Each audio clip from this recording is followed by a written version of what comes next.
nice to see my family and my friends here to help celebrate my 70th birthday. Since some would say that I'm in the twilight of my life, my ego just won't allow me to go gently into that night. So, I've taken the liberty of subjecting you all to a short biographical videotape of my life from birth until now. So, without wasting any more time, let's roll the tape.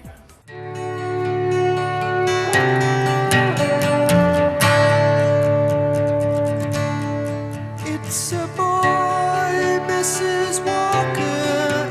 It's a boy. It's a boy, Mrs. Walker. It's a boy. A son. A son. A son.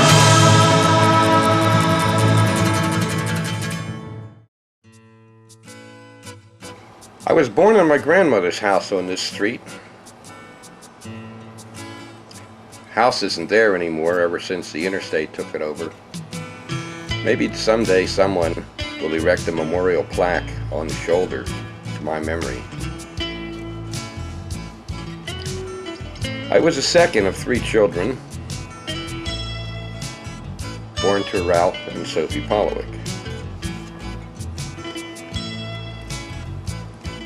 My childhood years were pretty much the same as others who lived during the Depression. Those early years as a child of the Great Depression were spent amusing ourselves in simple ways, and as we got older, we learned of the war. We were encouraged to be morally and spiritually responsible. Eventually, the childhood years passed, and I graduated into my teen years. Naturally, I was among the top of my class.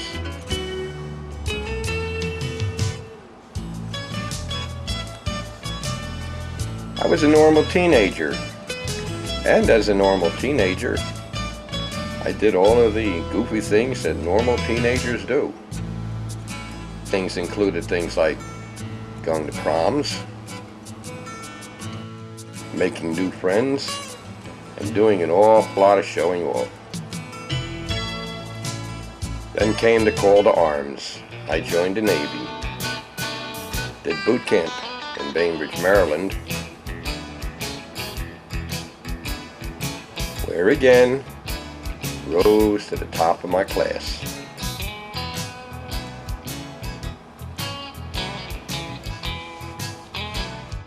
I completed fire control technician school in Bainbridge, and if you guessed right, I again rose to the top of my class.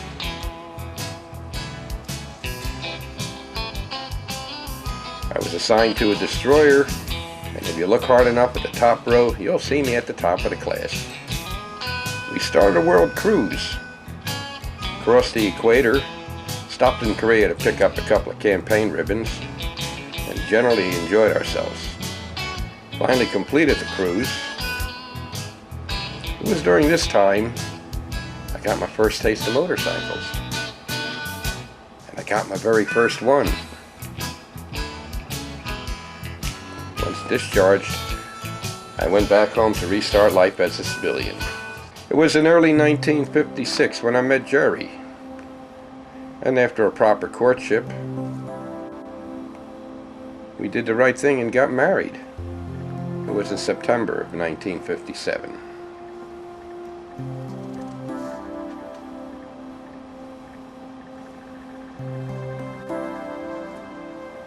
After a brief honeymoon, we returned to start a family, with Jay being the firstborn.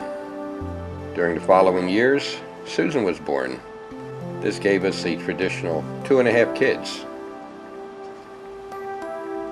In 1958, I was accepted into the Philadelphia Police Department. I was soon promoted to detective, and after about a year, was promoted to sergeant. But in '66, I left the force tried my hand in the business world, gave the political world a little shot, and with my family getting older, expanded my interest to include some photography. But the good days were soon to end. In 1976, Jerry was diagnosed with a terminal incurable cancer. She died in October of '76.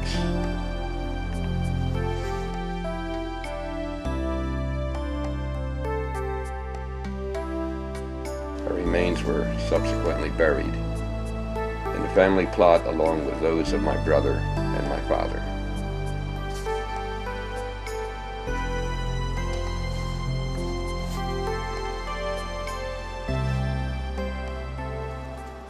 In 1977 came along and I opened a motorcycle shop. Had that for a couple of years, during which time I entered my outlaw phase. Several years later, I met Sylvia, who also rode, and she became my riding partner for a good number of years afterwards. And I turned myself around and became Mr. Clean.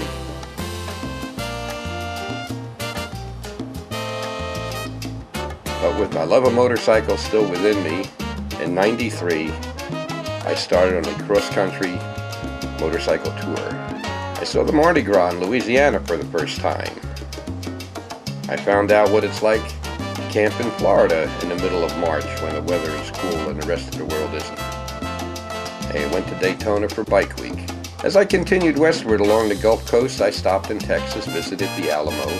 I rode into Mexico on the back of a bony burro, and I partied with the locals.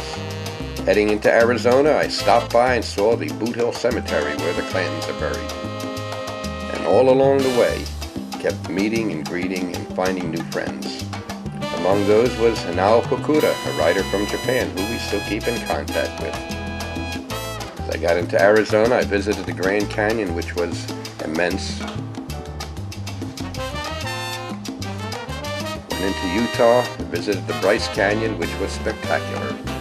But had to continue westward until I reached the coast, which I finally did at Point Loma in San Diego, California, where I saw the Pacific Ocean.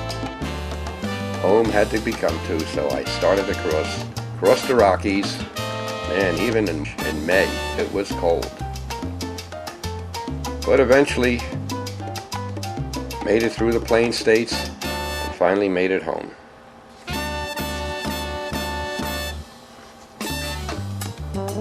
Once back home, Sylvia and I resumed our lives together. I got involved with a number of things, including local affairs, politics, and the internet. But we always found time for another road trip, another campground, and another scenic overlook.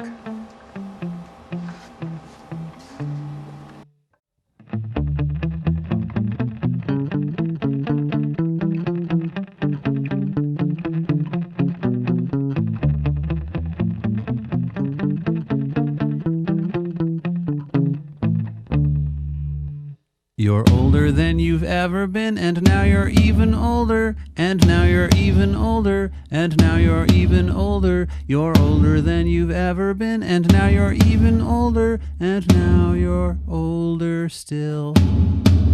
Time is marching on, and time is still marching on. This day will soon be at an end, and now it's even sooner, and now it's even sooner, and now it's even sooner. This day will soon be at an end, and now it's even sooner, and now it's sooner still.